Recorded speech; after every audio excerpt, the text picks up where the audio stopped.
April is Financial Literacy Month, and while many Americans focus on saving and growing their money, protecting it is just as important.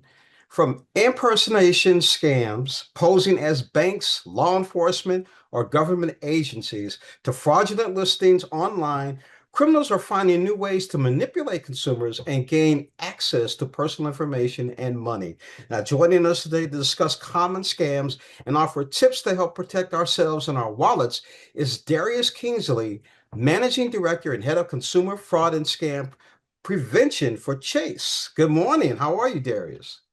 Thank you. Good morning. Thanks for having me. Well, thank you for joining us.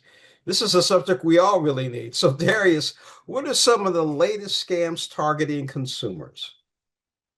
Yeah, well, you highlighted a few in your intro right there, right? We call those impersonation scams.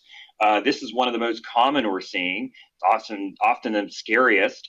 That's when you get a call or a text message from your bank, or maybe law enforcement, or hey, it's tax season, so maybe even worse, it's from the IRS, and you think you're talking to your bank on the phone. Maybe even the phone call was spoofed and it had your bank name in it. Unfortunately, this is one of the most common kinds of scams out there. And again, it really plays on our fear. Another one, a little kind of a broad category, is social media scams. And so, what do I mean by that? Well, listen, we're all living and shopping online, we're all on social media. Um, Maybe you're looking for an apartment, maybe you're looking for some last minute Cardinals tickets, whatever it is. And so you're searching. You got to pay right away. They want you to pay immediately with Zelle or something like that. And the goods aren't there. There isn't an apartment there.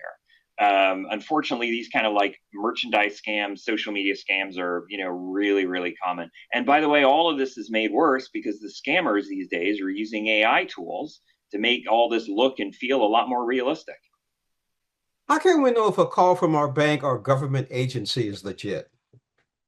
Well, the best way to tell is to hang up, and then pull out if you think it's your bank, pull out your credit card or your debit card. If the bank really wanted to get a hold of you or talk to you about something, call that number on the back of your debit or credit card, get a hold of a person, and they'll know. They'll be able to look up whatever reason the bank was trying to contact you. If it's law enforcement, first of all, the law enforcement or the IRS, they typically just don't call you up out of the blue like that. And they're not going to be offended if it was real. They're not going to be offended if you hang up, look the actual number up. Like if it's the IRS actually has a 1-800 number. Go to their website, look up that number, call them up. If it's real, they'll be able to talk to you about it. So that's the first thing you should always do, is just be super careful of any kind of communication that comes out of the blue, and especially be careful if there's warning signs in there, like they're trying to get you to act immediately, get you to panic a bit, bring out some of that fear and keep you on the phone. Should we be wary of fake listings and other posts on social media? Yeah, absolutely. And as I mentioned before, like scammers these days are using AI to make this stuff seem, really realistic.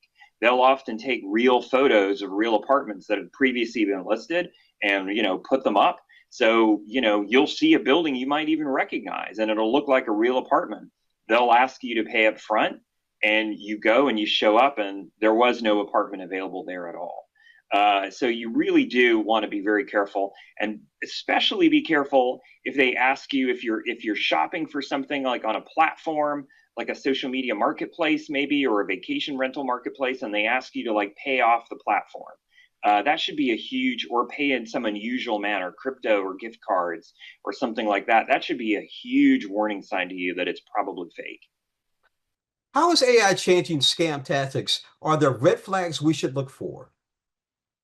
Yeah, I mean this is the big problem, right? Is because we've all seen these AI videos, they're so realistic. These are the tools that scammers are using now. They're using these same AI tools when they call us up. They'll often match up information that they may already have about you. Maybe they learn the information on social media and they'll look and sound exactly like a bank representative on the phone. Or again, those fake listings you see on social media, those last minute tickets, there'll be an image of it generated by AI maybe.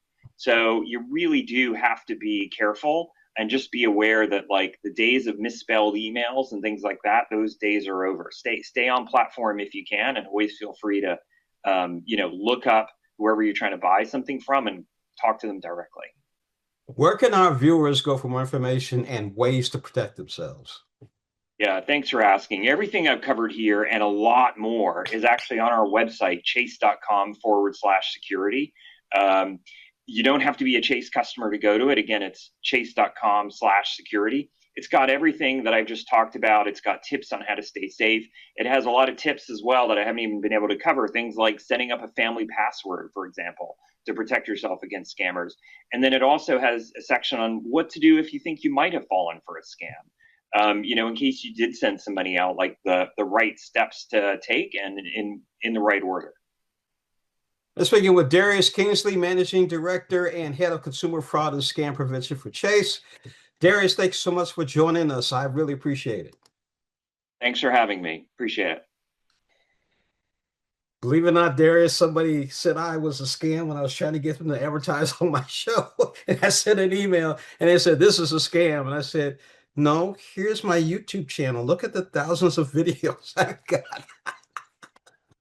Well, that person was just exercising some good caution. But yeah. It's crazy. All right, thanks, Darius. All right, good luck. Thank you for having me. All right.